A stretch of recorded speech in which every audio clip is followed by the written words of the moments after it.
Welcome to this story, one of the most unsettling cases ever noted in Augusta. Before we dive in, share in the comments where you're tuning in from and the exact time you started listening. It's always interesting to see the different places and hours of the day or night where these stories reach. In the spring of 1853, Augusta lay under a damp, overcast sky. The rain had been falling for 2 days. Low clouds, mist rising from the Savannah River, and muddy roads leading into the hinterlands. A modest stagecoach rattled through the outskirts of the city, carrying a young woman, Agnes Harrow, who had come seeking work and lodging. What she would find instead was the grim mystery of the Wilson Orphan House. That name, Wilson, would echo in local whispers for decades. Agnes's first sight, a tall brick-faced building just beyond the city limits, framed by narrow windows in a barely cared-for garden. The building stood aloof, set back from the road, with creeping vines winding up its walls. No sign welcomed visitors, and its door was heavy and unmarked. In her journal later, Agnes would record, "I paused at the threshold and felt the hush of sorrow in the air." She had heard rumors that the orphan house was newly reconstituted under the care of a Mr. Edmund Wilson, a financier from Augusta. The city's recent orphan asylum, the one known later as the Tuttle-Newton Asylum, had been founded in 1852. Tuttle-Newton Home, 1. Some townsfolk speculated that the Wilson House was a satellite or charter offshoot, but no official records confirmed it. Agnes was told only that Wilson had acquired the property late the prior fall and intended to open it to destitute children and orphans. The local paper, the Augusta Gazette, ran a small notice in November 1852. Wilson Orphan House to open for destitute children. Applications received by Mr. Wilson's office on Broad Street. No follow-up stories were printed. That silence would breed curiosity and unease. When Agnes arrived that evening, the gate creaked. 2 figures in dark coats stood at the threshold, a matron and a gardener. Their expressions were curt, their glances sharp. She was escorted inside without ceremony. The interior halls smelled faintly of damp wood and decay. A narrow corridor lay ahead, flanked by closed doors. The matron whispered, "We keep quiet hours, no visitors after dark." In that hallway, Agnes glimpsed a child's shoe, worn and dusty, peering from under one door. She thought she heard a soft weeping, but when she stood in the threshold, the corridor was still. The orphan house had already begun to weigh on her. In the following weeks, Augusta's townsfolk noticed little movement around the Wilson Orphan House. Deliveries of bread and grain carts arrived early in the morning, but few ever saw the children said to be housed there. Only the gardener, a man identified in city ledgers as Joseph Cantry, appeared regularly at market. When pressed about the home, his replies were vague. "The master keeps to himself. The children are safe enough." Agnes Harrow, who had secured work as a seamstress inside the home, wrote that her first days were marked by a strange quiet. Unlike the city orphan asylum, which sometimes let townspeople attend Sunday gatherings, the Wilson Orphan House was closed to all. The children were not permitted into town, and many locals confessed they could not recall seeing them at all. One neighbor, Mrs. Eliza Farrow, lived across the low field from the house. She later gave testimony. "I heard no laughter, nor the rustling of play, only the steady scrape of wood at odd hours, as though the ground itself were being turned." Inside, Agnes described the rooms as sparse. Long dormitories with iron cots, plain walls, and a central hall lined with lantern sconces. Meals were silent. Children sat with heads bowed, rarely speaking. At night, she claimed the sound of chains rattling faintly beneath the floorboards, a detail no inspector's report ever confirmed, yet repeated in oral accounts passed down among staff. By February 1853, missing persons notices began to circulate.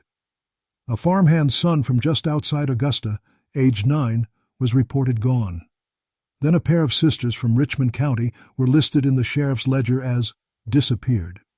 Each case noted that they had last been seen near the roads leading toward the Wilson Orphan House. Constable George Talbot, in his diary now kept at the Augusta Historical Society, recorded, "I rode past the Wilson prop. Erty. The house stood shuttered, windows drawn. The air about it seemed heavy. No child's voice greeted my knock, though I heard a woman's whisper, 'Hush them within.' The silence deepened suspicion, but no search was ordered. Wilson himself was a man of influence, with financial ties to several land companies. His respectability in Augusta's civic circles made the Orphan House, at least in official eyes, a charitable institution, not a threat. Yet in backroom tavern talk, the townspeople spoke differently. They wondered why no church minister had been called to consecrate the grounds, and why the home's ledgers were never submitted for review, unlike those at the better-known Tuttle Newton Orphanage. The whispers continued, and for Agnes, each night carried a heavier dread.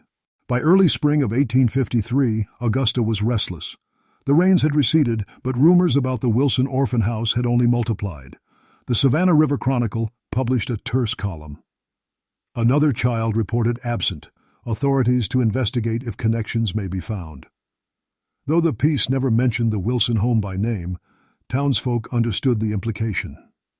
Agnes Harrow's private notes, later recovered from a trunk, provide some of the clearest glimpses inside. She wrote of children who never answered when addressed directly, as if rehearsed to remain mute. When asked about family, they lowered their gaze. Some bore faint bruises, others seemed unnaturally thin despite the daily cartloads of provisions. One Sunday afternoon, she recounted a strange episode.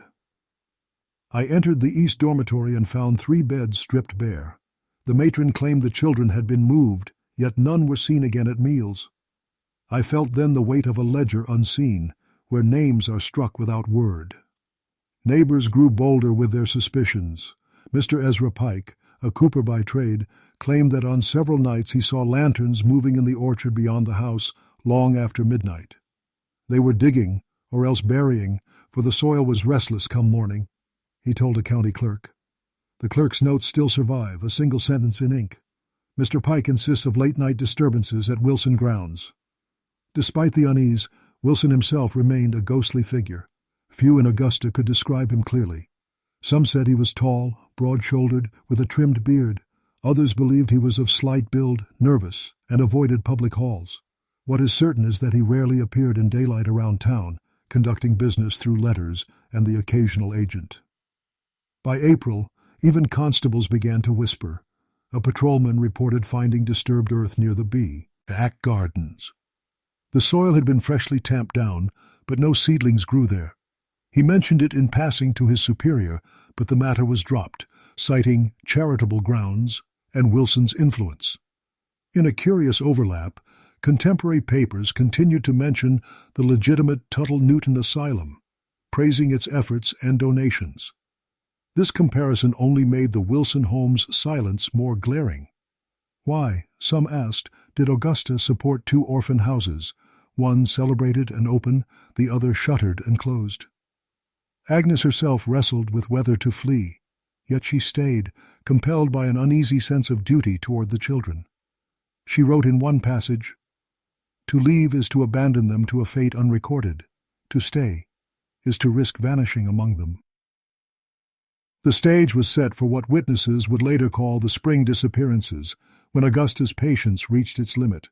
The spring of 1853 brought a change in Augusta's air. The town bustled with river trade, but beneath the surface lingered unease. Children had vanished before, but never in such close succession. Between March and May, at least 6 names appeared in the sheriff's register as missing. None were found. The Wilson Orphan House remained quiet. Its shutters stayed closed, even in the warmth of May. Neighbors claimed the chimneys exhaled smoke at odd hours, sometimes long after midnight. One farmhand told a court clerk, "It was as though the house breathed different from the rest of us, keeping its own unnatural time." Agnes Harrow became increasingly convinced that something lay beneath the structure. She described hearing low clanging from the cellar, not the metallic echo of tools, but a rhythmic pounding that seemed to carry through the floorboards. Once, she descended toward the basement, only to find the door bolted, the matron standing nearby with a lantern. "Best you stay above, miss," the matron said softly. "Below is no place for kindly eyes." Meanwhile, Augusta's ministers began to whisper among themselves. Reverend Charles Linton, pastor of St. Paul's Church, noted in his diary, "Though charity be named, charity is not witnessed. No child from that home has walked our aisles. No hymn from their throats has reached the rafters." Constable George Talbot, who had once dismissed the concerns, returned to the property on May 11th. His logbook records, "Window shuttered. I rapped the door. Heard steps within, yet no reply. Soil behind house freshly turned again. Smell of lime faint upon the air." Talbot's note about lime would later become one of the most cited details in Augusta folklore, a detail often repeated though never officially explained. The townsfolk began calling it the Silent House. Parents instructed their children not to wander near its fields. Passing travelers sometimes reported odd sights, children standing at the windows, faces pale, then vanishing as quickly as they appeared. But what finally drew official concern was a ledger discrepancy. County records showed that supplies ordered for the Wilson home, sacks of flour, crates of dried meat, exceeded the number of children ever accounted for. When questioned, the delivery man, Silas Croft, shrugged. "I gave what was ordered. How it was used I cannot say, but the house took more than twice what seemed needed." This revelation sparked the first quiet investigation. A county clerk suggested comparing the Wilson accounts to those of the Tuttle Newton Asylum. The difference was glaring. One institution was transparent, the other opaque. Still, the inquiry remained discreet. Wilson's influence cast a long shadow, and few dared to confront him directly. Yet the sense that something was concealed within that house grew heavier with each passing week. The first official breakthrough came not from a marshal or clerk, but from a farm laborer named Matthew Dray.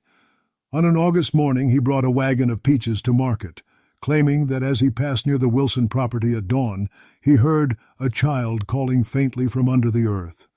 His words, though dismissed as superstition by some, spread quickly in taverns and parlors.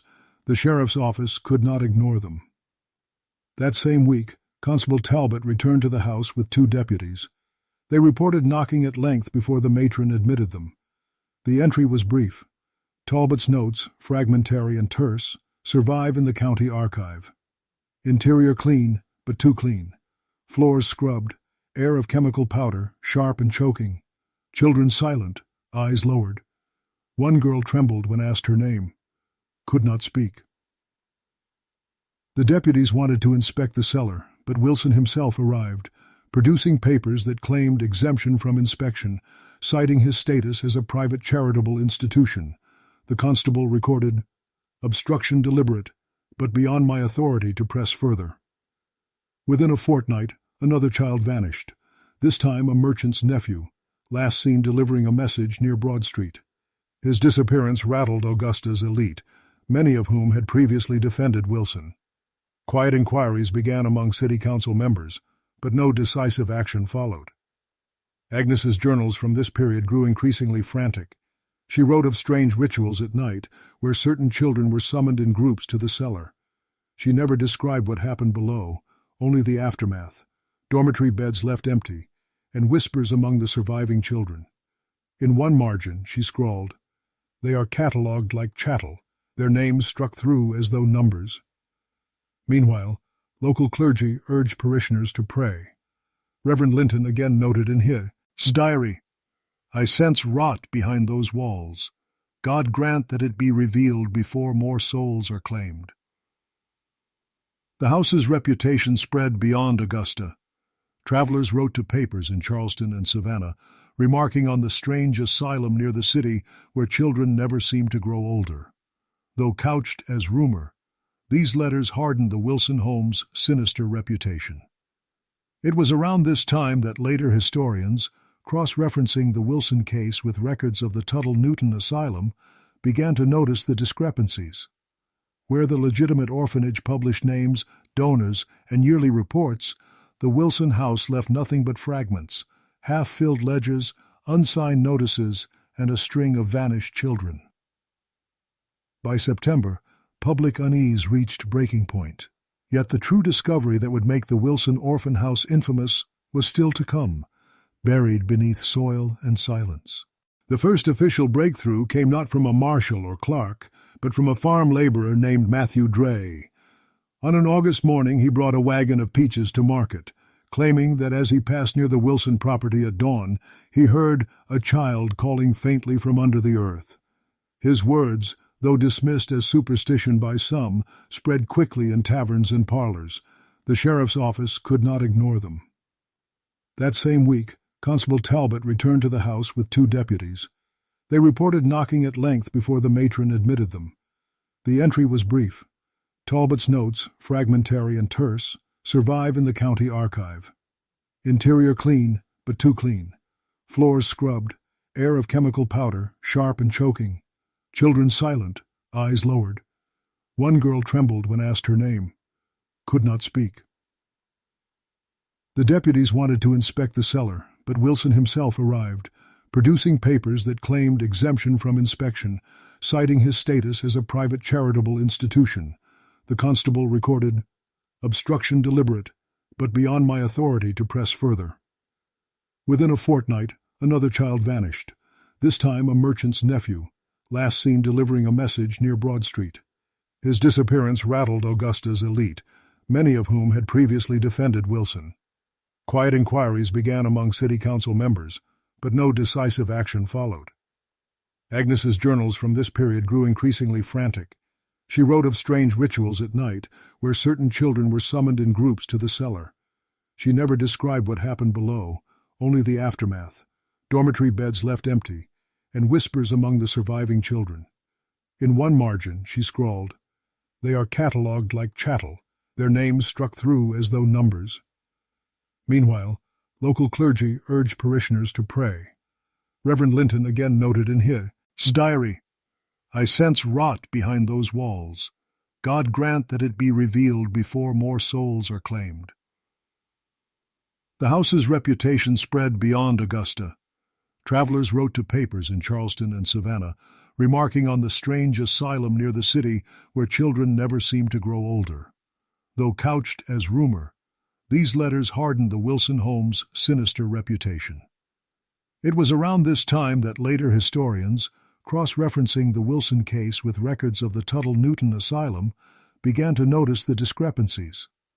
Where the legitimate orphanage published names, donors, and yearly reports, the Wilson house left nothing but fragments, half-filled ledgers, unsigned notices, and a string of vanished children. By September, public unease reached breaking point.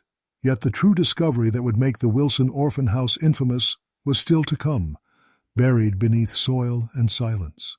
September of 1853 was remembered in Augusta for oppressive heat and heavy storms. The city streets baked under the sun by day, then flooded with sudden rain by night. It was during one such storm that the Wilson orphan house revealed its darkest hints. A lightning strike illuminated the fields around the property, and neighbors claimed to have seen the orchard ground unnaturally sunken, as though pits had collapsed. The next morning, a group of boys from the nearby mill ventured too close and returned with tales of bones in the soil. Their account was dismissed as childish fantasy, yet it was enough to stir the sheriff's hand. Constable Talbot received quiet approval to conduct a fuller inspection. On September 14th, he and 2 deputies entered the Wilson grounds at dawn. Talbot's surviving account is clipped, but chilling. Entered cellar. Air damp, foul. Stone walls lined with crude shelves. Found scraps of cloth, one bearing initials stitched. Soil disturbed in 3 corners. Deputies unearthed remains too small for adults. The record does not specify numbers, but local folklore claims more than 1 child was buried there. The discovery was quickly sealed. Wilson appeared with papers, again asserting his rights, and within hours the cellar was closed. Talbot's notes suggest that orders came from higher, instructing him to file only a minimal report. The deputies who accompanied him later gave contradictory statements, one insisting no bones were found, the other claiming he saw a skull small as a doll's. Agnes Harrow's final surviving entry coincides with this period. She wrote, "The cellar yields its secrets, yet they are buried anew by pen and seal. I cannot trust the law. The children's eyes plead, but who will answer them?" In the weeks that followed, the Wilson orphan house became more withdrawn. Curtains were drawn tighter, doors barred earlier ins. The evening. Deliveries continued, but fewer carts came and went. Some believed Wilson had begun moving operations elsewhere. Rumors spread that he had been seen boarding a train under an assumed name, heading westward. Others swore he lingered still inside the house, unseen but orchestrating matters through his staff. No clear proof of his whereabouts survives. Meanwhile, Augusta's official institutions turned their attention away. Perhaps out of embarrassment, perhaps out of complicity, records from late 1853 are sparse. The Augusta Gazette, which had once hinted at disappearances, published nothing more on the matter. Yet in oral histories the story continued. Farmers spoke of hearing faint cries near the orchard at night. One visitor to Augusta wrote in a letter home, "The house stands as if abandoned, yet the air around it feels occupied, uneasy." Thus, the Wilson orphan house began its slow fade into obscurity, a silence that only deepened the mystery. By late autumn, the Wilson orphan house had become less a functioning institution than a looming shadow on Augusta's edge. The building remained shuttered, yet deliveries still arrived, and smoke still curled from the chimneys. This contradiction unsettled neighbors most of all. Life seemed to continue within, though none ever emerged. Constable Talbot, frustrated by the suppression of his earlier findings, resigned from his post before year's end. In a private letter to a cousin preserved in fragments, he wrote, "The city would rather forget than confront. The children's silence haunts me. I know what I saw, though my report was struck through." Agnes Harrow disappeared soon after. Her trunk, left behind in a boarding house on Reynolds Street, contained her journal and a handful of garments. No record of her departure exists, and no witness recalled seeing her board a coach or steamer. Her name was quietly added to the county's list of persons unaccounted for. Meanwhile, Augusta's attention shifted. A fire in Broad Street that winter consumed several businesses, and political disputes dominated the newspapers. The Wilson case receded into whispers, spoken only among neighbors who still remembered the children's absence. But folklore persisted. Some said that on quiet nights one could see faint lights in the Wilson windows, though the house was supposedly empty. Others spoke of hearing a slow creak of a rocking chair inside, as though a matron still kept watch over vanished wards. A decade later, when Union troops passed through Augusta during the Civil War, they reportedly found the property in ruin. One officer's diary notes, "Old orphan house, half collapsed. Cellar reeks of lime. Locals will not enter." The building was never restored. Yet its legacy lingered in Augusta's memory, sharpened by comparison to the Tuttle-Newton orphanage, which continued to operate openly and with reputable record-keeping. The contrast between the two institutions gave the Wilson case an air of a shadow double. One home celebrated in daylight, the other vanishing into silence. Even in later decades, professors at Augusta's colleges would mention the case in lectures on missing persons, though never in detail. A criminology review in 1902 noted simply, "Records relating to an orphan house operated briefly by one Edmund Wilson in the 1850s remain inconclusive. Allegations of mistreatment and disappearance were never adjudicated." By then, the Wilson orphan house had become more legend than fact, a cautionary tale of silence, suppression, and unanswered cries. By the 1870s, the Wilson orphan house had already passed into the realm of rumor, its remains decaying on the outskirts of Augusta. The orchard had gone wild, weeds climbing over broken fences, yet locals still avoided the grounds. Travelers along the nearby road wrote of a hollow stillness that seemed to hang over the site. Newspaper archives from that period offer only scattered mentions. In 1874, the Augusta Constitutionalist printed a letter to the editor. "Why is it that the grounds of the old Wilson Asylum remain unclaimed? Are we content to let the earth swallow such memories without inquiry?" No official response followed. Folklore thickened around the site. Parents warned children not to play near the ruins. Farmers claimed their animals grew skittish if driven too close.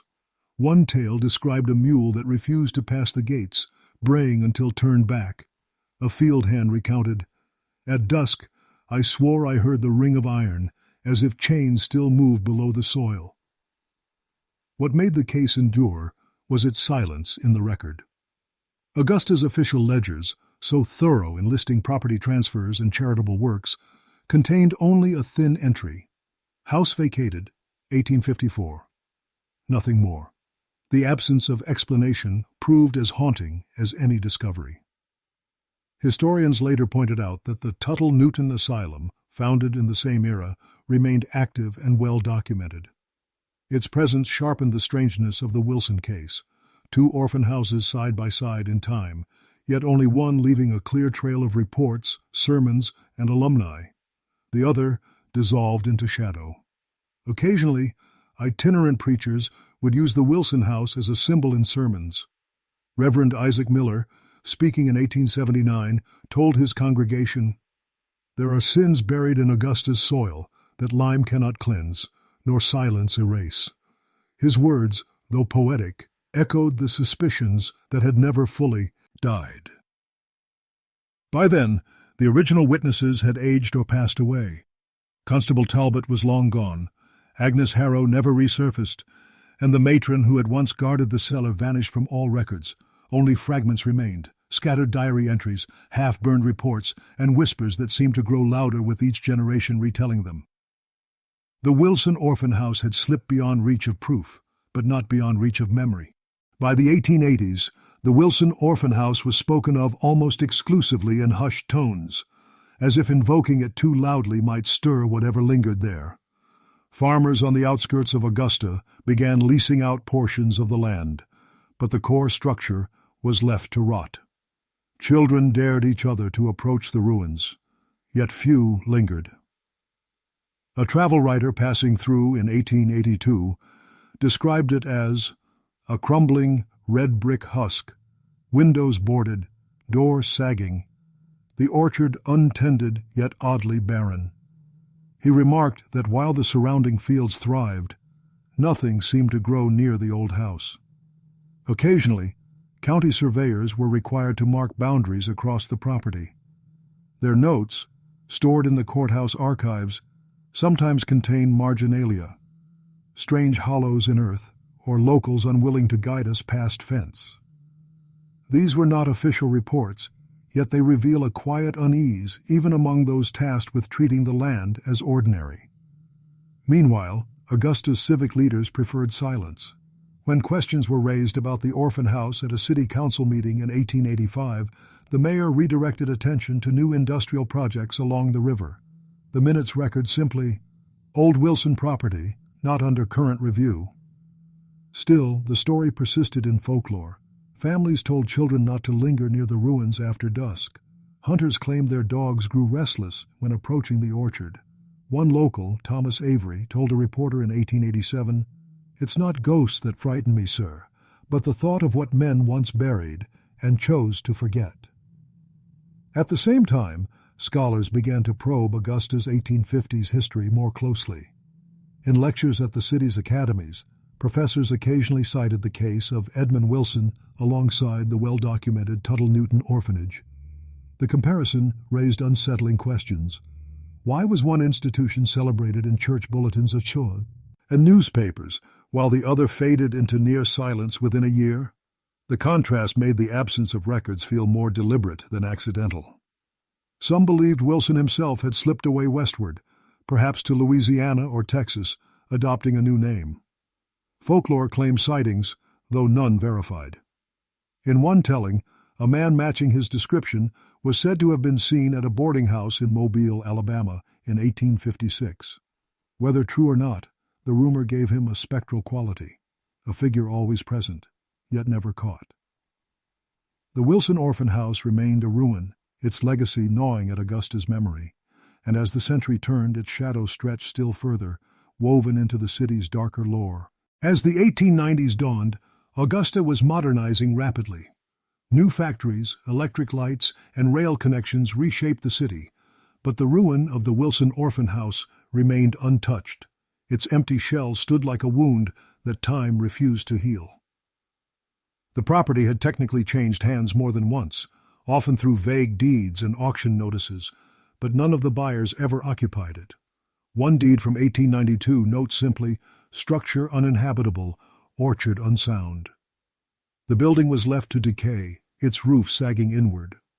Locals continued to avoid the grounds. A group of schoolboys who ventured into the cellar in 1894 returned shaken, claiming they had found old iron restraints fixed to the wall. Their story was printed in the Augusta Chronicle under the heading Boy's Tale of Ruins, though the article dismissed it as childish fancy. Still, the rumor spread, feeding into Augusta's haunted reputation. At the same time, scholars of regional history began compiling case files of unexplained disappearances. One such professor, Dr. Horace Bell, delivered a lecture in 1897 in which he referenced the Wilson Orphan House. He noted, "It is not the absence of evidence that troubles, but the presence of silence, for in this case, silence itself seems orchestrated."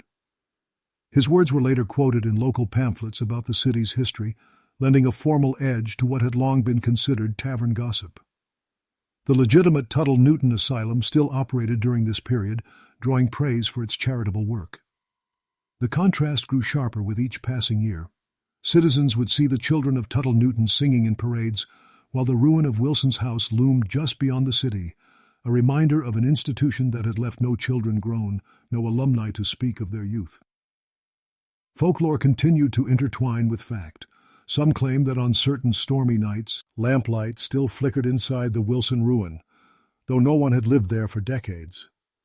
Others said the orchard exhaled a sour smell after heavy rain, as though the soil itself resisted being stirred.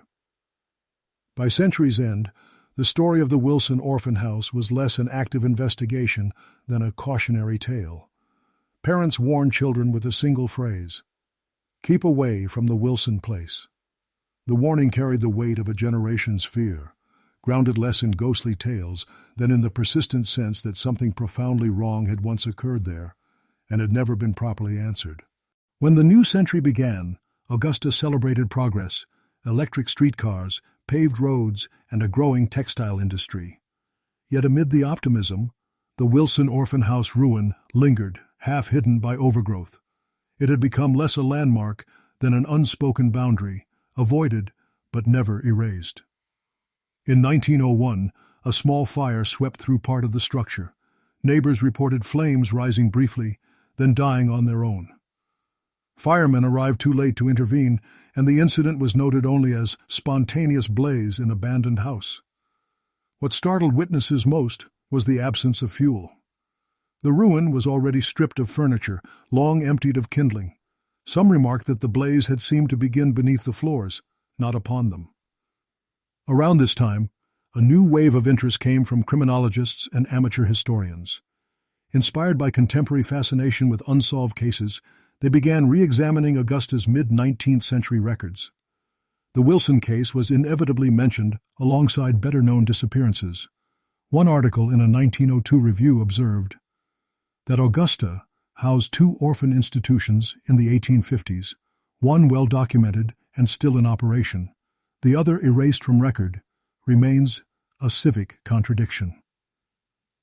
Survivors of that earlier era were few, but their voices resurfaced.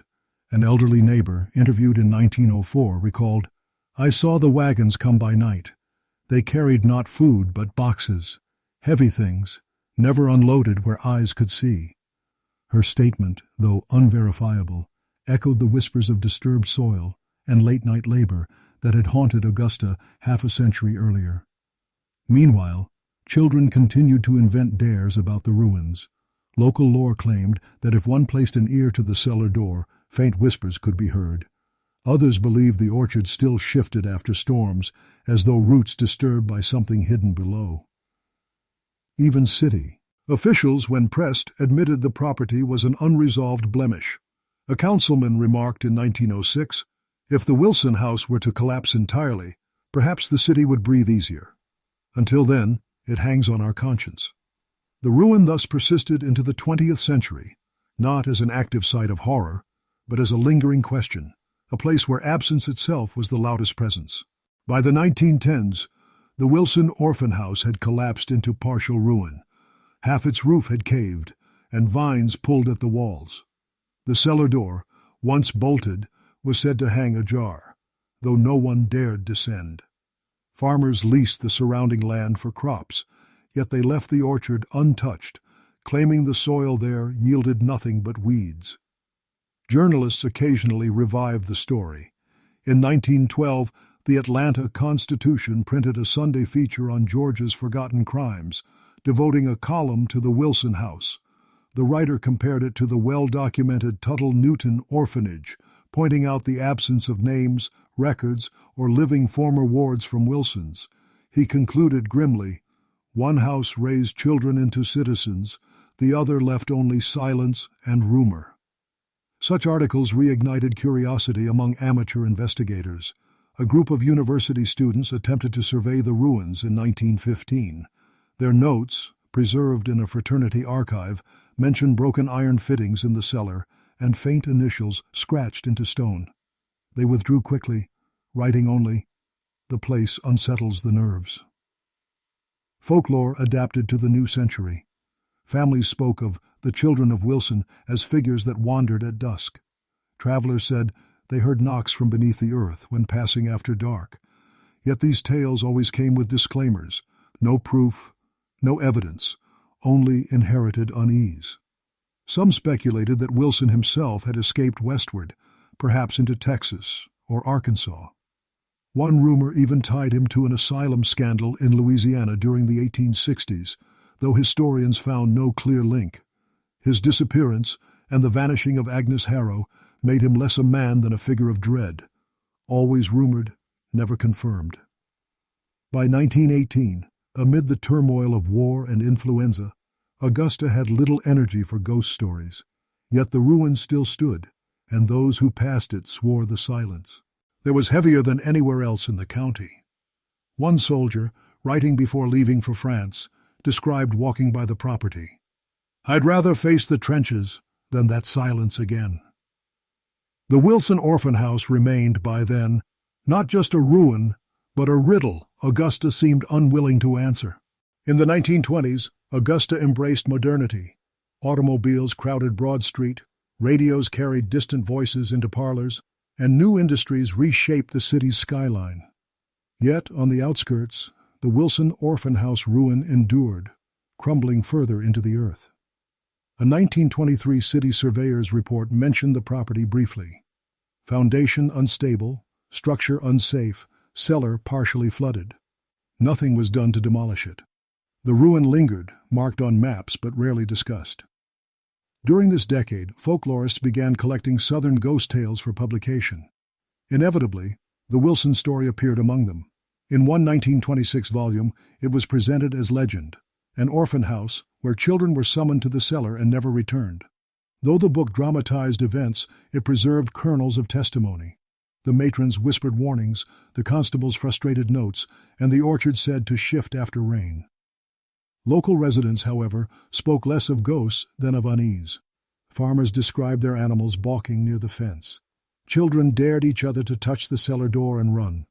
A schoolteacher remembered, "I told my pupils not to frighten one another with talk of the Wilson house." Yet some returned pale, saying they had heard knocks beneath the soil. Meanwhile, scholars continued drawing contrasts between Augusta's two orphanages. The Tuttle Newton Institution, still functioning and transparent, stood in stark relief to the silence of Wilson's. One historian remarked in a 1928 article, "In Augusta, the record of benevolence is paired with a void. To study one without the other is to misread the city's past." By the decade's end, the Wilson ruin had become a site of youthful trespass. College students crept in at night, carving initials into the walls, sometimes reporting shadows or voices. One account from 1929 describes a lantern extinguishing on its own. One in the cellar. Whether truth or invention, such stories ensured the place remained alive in memory. The ruin was collapsing, but the mystery it represented only grew heavier with each passing year. The Great Depression of the 1930s brought hardship to Augusta, but even amid economic despair, the Wilson Orphan House remained an odd subject of local conversation. With unemployment high and resources scarce, some families scavenged bricks and timber from abandoned structures, yet few were willing to touch the Wilson ruin. A Works Progress Administration surveyor catalogued abandoned buildings in the county in 1935. His notes on the Wilson site were terse. Former orphan house, unfit, locals superstitious, refused to enter cellar. That line, buried among hundreds of entries, marked one of the last government acknowledgments of the property. Folklore continued to evolve. Children in the 1930s chanted rhymes about Wilson's children, treating them as cautionary figures. One rhyme collected by a teacher ended with, count them, never more.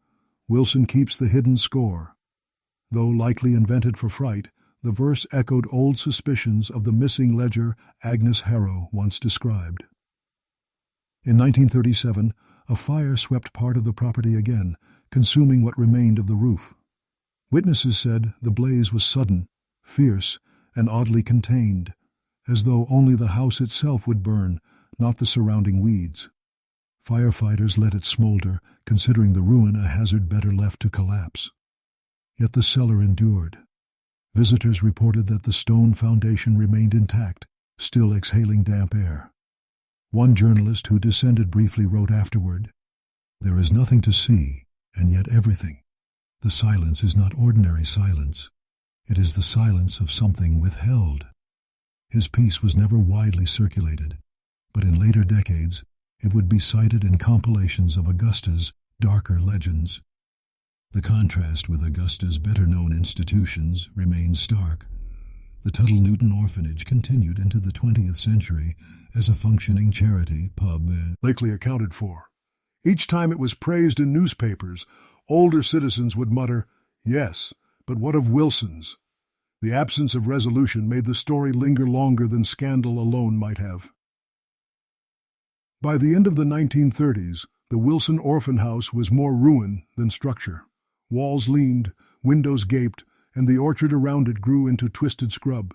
Yet still, no one lived there. The city let it decay in. By the 1940s, the Wilson Orphan House was scarcely recognizable as a building. War had drawn Augusta's attention overseas, but the ruins still stood on the edge of town, a relic no one wished to claim. Soldiers stationed nearby during training exercises sometimes wandered past it. Letters from that era contain brief mentions. "We bivouacked near an old orphan house. Locals say children vanish there. Men uneasy, though none would admit why." Such casual references reveal how the site persisted in memory, even among those with no prior knowledge. Folklorists returned in 1946, seeking to record Southern ghost stories before they disappeared. They found locals reluctant to speak directly of the Wilson house. One elderly farmer finally offered, "It was not ghosts that troubled us. It was knowing children went in and never came out." His statement underscored how the tale was rooted less in the supernatural than in a profound absence. By this time, the cellar was nearly filled with rubble, yet stories claimed it still exhaled a damp, acrid air. Some teenagers who dared each other to enter swore they heard faint metallic clinks beneath the debris, like chains shifting in stone. Whether real or imagined, the experience left its mark. Several later admitted they never passed that road again at night. Meanwhile, Augusta's civic planners debated redeveloping the land. Proposals surfaced in 1948 to clear the ruin and build new housing, but the plan quietly stalled. Officials cited budget concerns, though residents speculated that no contractor wanted to touch the ground. The city's historical society began to collect scattered testimonies by mid-century. They compared surviving fragments, constable reports, Agnes Harrow's journals, delivery ledgers, with the solid records of the Tuttle Newton Asylum. Their conclusion was restrained. The Wilson institution remains poorly documented, with allegations that cannot be verified yet cannot be dismissed. That line, deliberately cautious, mirrored Augusta's relationship with the site, unwilling to acknowledge fully, yet unable to forget. By decade's end, the ruin still stood, a husk of brick and stone, leaning, silent, waiting. The 1950s brought highways, subdivisions, and modern schools to Augusta, but the Wilson Orphan House ruin resisted erasure. Overgrown and crumbling, it lingered at the city's fringe like a scar the landscape would not heal. Local teenagers turned it into a proving ground for dares. Some carved names into its walls, others descended briefly into the cellar before fleeing in panic. One boy in 1954 wrote in a school essay, "It smelled like wet lime and old sickness. My lantern flickered out without reason, and I would not go back." Teachers dismissed the story, yet the essay circulated among classmates, reinforcing the legend. In 1957, a group of researchers from a nearby college attempted to document the ruin as part of a study on forgotten sites. Their report was clinical. The structure measured only fragments of walls, an unstable foundation, and a partially collapsed cellar. Yet one footnote revealed unease. Local informants continue to assert unexplained phenomena, primarily sounds and odors, with no empirical basis observed. Even in academic language, the discomfort seeped through. Folklore adapted again. Stories spread of travelers seeing pale faces in the windows, though the windows no longer had glass. Others swore the orchard ground shifted after heavy storms, exposing stones shaped like markers. No proof ever surfaced, but the tales persisted. Meanwhile, Augusta's history societies continued to highlight the contrast with Tuttle Newton. That orphanage still stood as a testament to public charity, while the Wilson House remained an unanswered riddle. In lectures and articles, scholars framed it as a case study in lost records and suppressed investigations. Yet outside academia, locals still told it simply, that was where children went missing. By the close of the decade, most of the structure had collapsed, leaving only jagged walls and a sunken cellar. Mouth. But even ruins can cast long shadows. Travelers at night sometimes detoured miles out of their way just to avoid passing it. The Wilson Orphan House was almost gone in form, but never in memory. By the 1960s, the Wilson Orphan House was nearly erased from Augusta's landscape. Only fragments of stone and brick jutted from weeds, the cellar choked with rubble. Developers occasionally proposed clearing the site for housing or roadworks, but each plan faded. The ground seemed stubborn, its reputation stronger than any surveyor's map. Local memory, however, endured. Elderly residents repeated the same warnings they had heard as children. Do not wander near the old orchard. Do not linger by the cellar. Hunters claimed their dogs balked at the fence line. A postal carrier swore he once saw faint lantern light on a rain-soaked night, though no one lived there. Historians continued to puzzle over the case, drawing comparisons again and again to the Tuttle Newton Asylum, which by then had left a century of documented work. In contrast, the Wilson Institution remained a blank space filled only by rumor, fragmentary testimony, and silences too heavy to dismiss. One lecturer at a Georgia college concluded simply, "The story of Wilson is not of ghosts, but of absence, the absence of names, of records, and of children who never returned." By the late 20th century, the site was largely forgotten by the city's newcomers. Yet locals still spoke of it in hushed tones. Even hikers who stumbled across the overgrown ruin remarked on unease, the air heavier, the soil strangely unsettled. Some reported hearing faint knocking sounds after storms, as if the ground itself remembered. Today, little remains to mark the Wilson Orphan House. No plaque, no official record, only fragments in archives and stories passed down across generations. Yet the memory persists, an unresolved shadow in Augusta's past.